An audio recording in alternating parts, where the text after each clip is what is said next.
Hi, good morning to all my medical aspirants. I hope you are doing good. Okay, so previously we had studied about meiosis. Previous class में हमने बेटा क्या पढ़ा था? meiosis के बारे में पढ़ा था. So let's complete this. इस part को complete करते हैं.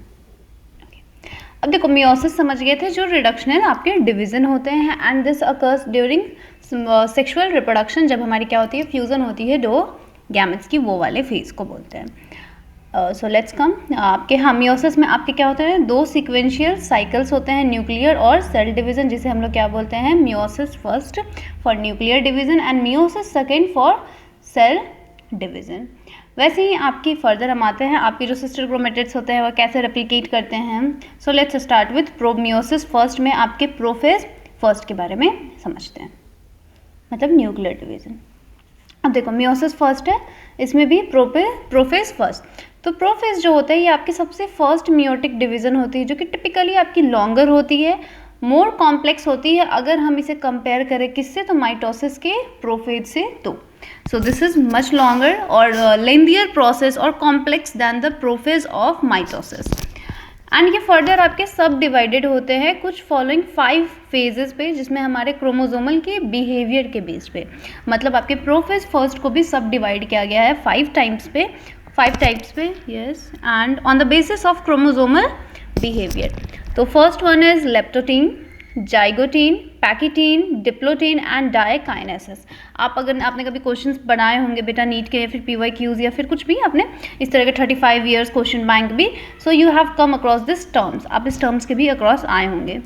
तो ड्यूरिंग जो लेप्टोटीन आपके स्टेज होते हैं इसमें क्रोमोसोम जो होती है वो ग्रेजुअली क्या होने लगती है धीरे धीरे आपकी विजिबल होने लगती है मतलब कि क्रोमोसोम का क्या हो रहा है कंडेंसेशन एकदम शुरू है मतलब वो कैसे बना रहे हैं सिस्टर क्रोमेटिड्स के फॉर्म में आकर के स्ट्रक्चर को शो करने लगते हैं किसके अंदर द लाइट माइक्रोस्कोप.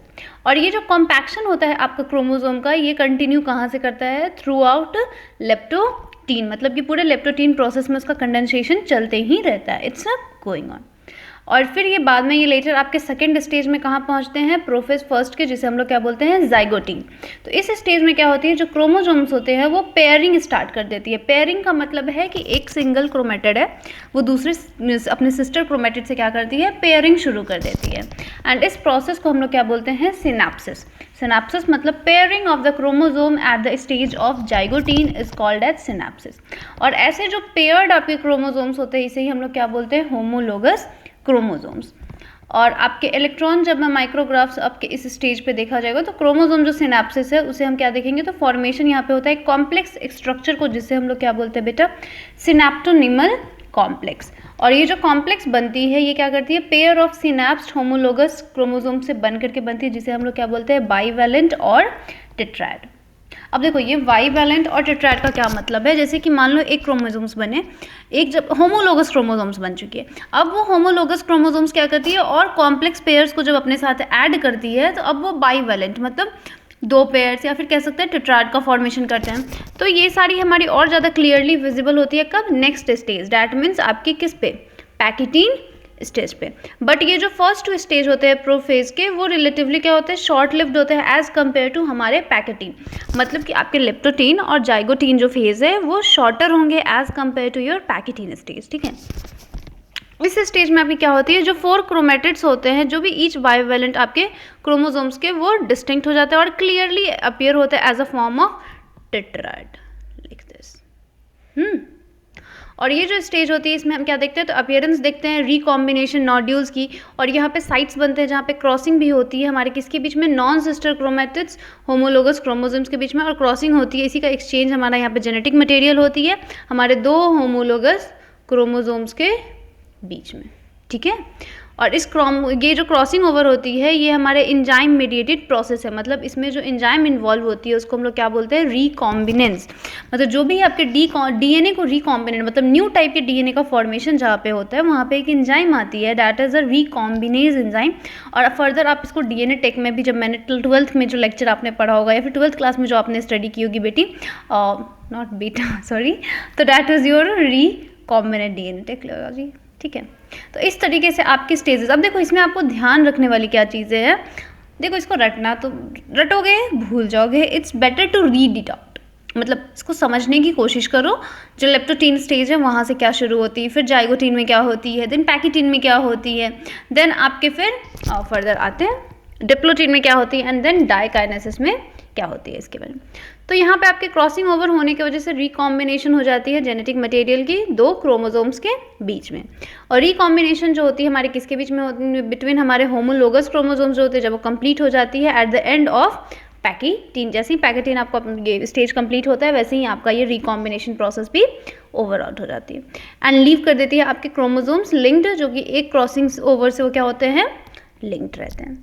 अब देखो जैसे ही हमारे डिप्लोटीन जो प्रोसेस होता है, ये इसके स्टार्टिंग में क्या होता है, इन द बिगनिंग इशू। हाँ, जैसे ही डिप्लोटीन आप कैसे रिकॉग्नाइज करोगे, तो यहाँ पे आपका डिसोल्यूशन होने लगता है जो सिनेप्टोनेमल कॉम्प्लेक्स बनती है, और जो भी टेंडेंसी होती है आपके रिकॉम्बाइंड होमोलोगस क्रोमोसोम वाई वैलेंट्स की, वो सेपरेट कर देती है एक दूसरे से, एक्सेप्ट जहाँ पे उसका क्रॉसओवर्स हो रहा था उसको छोड़ करके। मतलब जो यहाँ पे एक्स शेप्ड स्ट्रक्चर्स देखने को मिलेंगे जिसको हम लोग क्या बोलते हैं, क्याज़्माटा। और उस साइड्स में कुछ हमारे वर्टिब्रेट्स में डिप्लोटीन जो होती है ये हमारे मंथ्स और ईयर्स तक भी चलती है। मतलब यहाँ पे सेल साइकिल का जो डिवीज़न वाला फेज़ होता है यहीं पे सीज हो जाता है बहुत सारे आपके ऑर्गेनिजम्स में, स्पेशली वर्टिब्रेट्स में, ठीक है, उस sides of some vertebrates. Final stage जो आपके मियोटिक प्रोफेज फर्स्ट में जो होती है वो होती है डाइकाइनेसिस। इसमें हमारी क्या होती है, तो आपको टर्मिनलाइजेशन देखने को मिलेगा, क्याज़्माटा जो बन रहा था, मतलब जो एक्स शेप्ड स्ट्रक्चर का जो फॉर्मेशन हो रहा था, दैट इज गेटिंग डिसॉल्व, वो भी खत्म हो गया था। देखो डिप्लोटीन में क्या डिसोल्यूशन हो रही थी, सिनेप्टोनेमल कॉम्प्लेक्स की। डाइकाइनेसिस में क्या हो रही थी, टर्मिनलाइजेशन हो जा रही थी आपके क्याज़्माटा की। इस फेज़ के दौरान आपके जो क्रोमोसोम्स होते हैं वो पूरे तरीके से कंडेंस हो जाते हैं, और जो मियोटिक स्पिंडल होते हैं वो क्या करते हैं, प्रिपेयर कर लेते हैं होमोलोगस क्रोमोसोम्स के सेपरेशन के लिए। And by the end of diakinesis जो हमारे न्यूक्लियोलस होते हैं वो डिसअपियर हो जाता है, और जो न्यूक्लियर एनवेलप होती है वो भी ब्रेक डाउन कर जाती है। मतलब कि जो आपके प्रीवियसली आप माइटोसिस में भी देख रहे थे, सेम उसी टाइप का फेज होता है, लेकिन ये किस में होता है, डाइकाइनेसिस में, सबसे लास्ट स्टेज में होता है, जब आपके न्यूक्लियोलस डिसअपियर हो जाएंगे, न्यूक्लियर एनवेलप भी होंगी क्या, धीरे धीरे आपके ब्रेक डाउन करने लगेंगे। एंड डाइकाइनेसिस आपको रिप्रेजेंट करती है कि ये ट्रांजिशन है कहाँ पे, मेटा फेज में अब हमारा सेल जो है एंटर करने जा रहा है, ठीक है। तो प्रोफेज फर्स्ट आपको 5 जो भी आपके फेजेस है, I hope you will understand. आप, मुझे लगता है कि आप समझ गए होंगे बेटा। आपके लेप्टोटीन, जाइगोटीन, पैकेटीन, आपकी फिर डिप्लोटीन एंड डाइकाइनेसिस। तो न्यूक्लियोलस का डिसअपियरेंस किस में होता है, डिसोल्यूशन आपके सिनेप्टोनेमल कॉम्प्लेक्स का कब होता है, क्याज़्माटा किस स्टेज में गायब हो जाती है, बाईवैलेंट कौन से स्टेज में बनती है, आपके जो रिकॉम्बिनेज एंजाइम एक्टिवेशन किस स्टेज में होते हैं प्रोफेज फर्स्ट के। So these are the basic questions that will come across you, okay. अब देखो यहाँ पे, हाँ, अब लेट्स कम मेटाफेज फर्स्ट। तो इसमें जो बाईवैलेंट जो क्रोमोसोम्स होते हैं वो किस पे अलाइन हो जाते हैं, जैसे कि यहाँ देख रहे हैं इक्वेटोरियल एक प्लेट पे अलाइन हो जाते हैं, एंड यहाँ से माइक्रोट्यूब्यूल्स जो होती है ऑपोजिट पोल से स्पिंडल को अटैच कर लेती है काइनेटोकोर्स होमोलोगस क्रोमोसोम्स के, मतलब उसके काइनेटोकोर से क्या हो जाती है, स्पिंडल फाइबर्स अटैच हो जाती है, like we can see in the diagram. Chromosome की स्टडी हम किस स्टेज में करते हैं, आप लोग मुझे बता देना, ठीक है। अब स्टेज ऑफ मियोसिस फर्स्ट, देखो प्रोफेज स्टेज हुआ, आपके डीएनए क्या हो चुके हैं, कंडेंस हो चुके हैं, न्यूक्लियर मेम्ब्रेन पूरी तरीके से डिसअपियर हो चुकी होती है। मेटाफेज फर्स्ट में क्या होती है, तो ये इक्वेटोरियल लाइन पे अलाइन कर लेती है। Now coming to anaphase first, तो इसमें जो आपके होमोलोगस क्रोमोसोम्स जो होते हैं वो सेपरेट हो जाते हैं, और जो सिस्टर क्रोमेटिड्स होते हैं वो एक दूसरे से अभी भी क्या रहते हैं, एसोसिएटेड रहते हैं टू देयर सेंट्रोमेयर्स। मतलब कि अपने सेंट्रोमेयर से क्या है, क्रोमोसोम्स जो है वो एक दूसरे से तो आपकी क्या हो जाती है, सेपरेट हो जाती है, बट सिस्टर क्रोमेटिड्स अभी भी जुड़े हुए होते हैं। फिर टीलोफेज फर्स्ट में क्या होता है, जो आपके न्यूक्लियर मेम्ब्रेन और न्यूक्लियोलस जो होती है वो रीअपियर कर जाती है, ठीक है। मतलब ये देखो बन गया न्यूक्लियर मेम्ब्रेन, न्यूक्लियोलस भी बन जाता, उसको दिखाया नहीं गया। साइटोकाइनेसिस फिर अब होगी, and this is called as dyad of cells, इसे डायड बोला जाता है। ऑल बहुत सारे केसेस में क्या होते हैं, तो जो क्रोमोसोम्स होती हैं आपके ये कुछ डिस्पर्सन प्रोसेस में भी जाते हैं, मतलब एक्सट्रीमली ये एक्सटेंडेड स्टेज को नहीं लेके जा पाते हैं इंटरफेज और न्यूक्लियस में। और इस स्टेज को हम लोग जो हमारे दो मियोटिक सेल डिविजन्स के बीच में जो होता है उसे हम लोग क्या बोलते हैं, इंटरकाइनेसिस, जो कि बहुत ही शॉर्ट लिव ड्यूरेशन की होती है, it's not that much longer. And यहाँ पे कोई रेप्लिकेशन नहीं होती है आपके डीएनए की ड्यूरिंग इंटरकाइनेसिस, क्योंकि interkinesis is followed by prophase second, जो कि क्या है, बहुत ही सिंपलर प्रोसेस है एज कम्पेयर टू हमारे प्रोफेज फर्स्ट, क्योंकि प्रोफेज आपके फर्स्ट में क्या हो रहा है, पूरे न्यूक्लियर का डिवीजन हो रहा है, बट प्रोफेज आपके सेकेंड में क्या होता है, तो यहाँ पे आपकी साइटोकाइनोसिस होती है, मतलब कि सेल डिवीजन होगी यहाँ पे। So let's coming to meiosis second. तो यहाँ पे प्रोफेज जो सेकेंड होती है, तो इसमें मियोसिस सेकेंड जो होती है इनिशिएट कब होती है, इमीडिएटली आफ्टर साइटोकाइनेसिस। यूजुअली इसमें जो हमारे क्रोमोसोम्स जो होते हैं, मतलब जो बिफोर क्रोमोसोम्स जो होते हैं, ये फुल्ली इलोंगेटेड हो जाते हैं in contrast to meiosis first.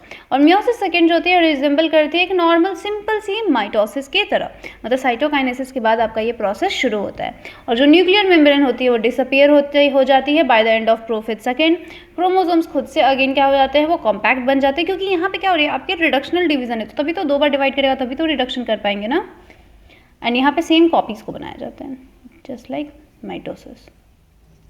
Metaphase second में क्या होता है, तो इस स्टेज पे तो क्रोमोसोम होती है वो अगेन क्या करती है, अलाइन कर लेती है इक्वेटर पे, एंड माइक्रोट्यूब्यूल्स जो होते हैं हमारे ऑपोजिट पोल्स से निकलते हैं, एंड वो क्या करते हैं, स्पिंडल को अटैच कर देते हैं काइनेटोकोर से।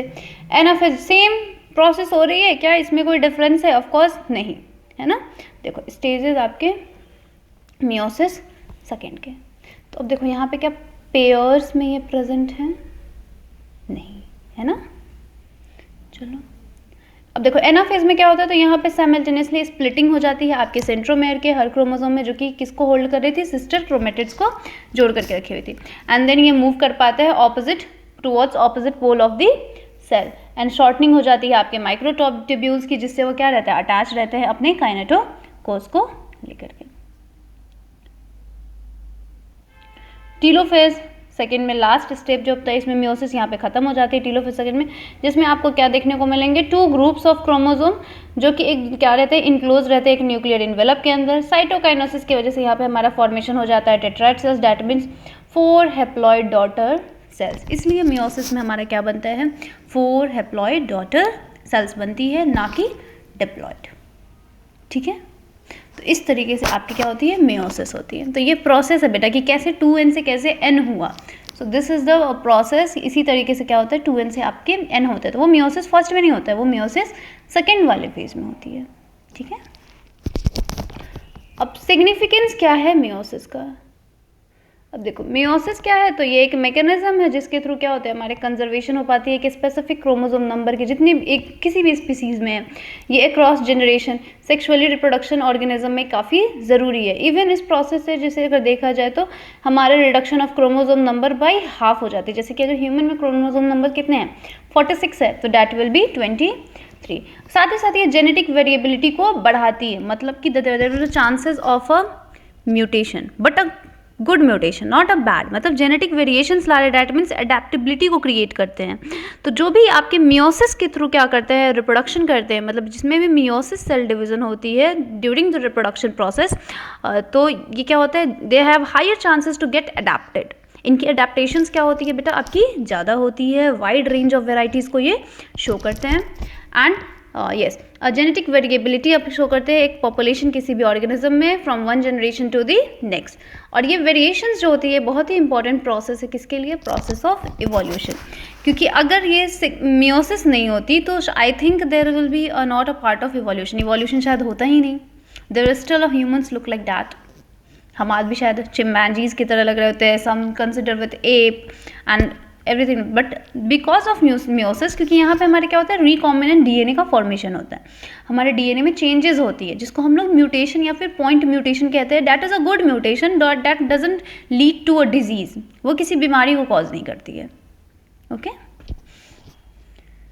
You know what recent research said, if you mutate the gene, like DNA को अगर बच्चे के जन्म से पहले ही अगर म्यूटेट कर दिया जाए to free from all the diseases, that is going to be genetic. Of course lifestyle diseases तो नहीं प्रिवेंट कर सकते हैं, like diabetes, hypertension अभी तक, बट इस पर भी वर्क हो रही है to initiate, मतलब अगर जैसे कि मान लेते हैं diabetes, the reason behind it is was insulin, है ना, चाहे वो कम हो रहा है, ज़्यादा हो रहा है, ग्लूकोज का लेवल बढ़ जा रहा है, of course that was the thing, तो टाइप 1 और टाइप 2 होती है, but we can prevent that type 1 diabetes, है ना।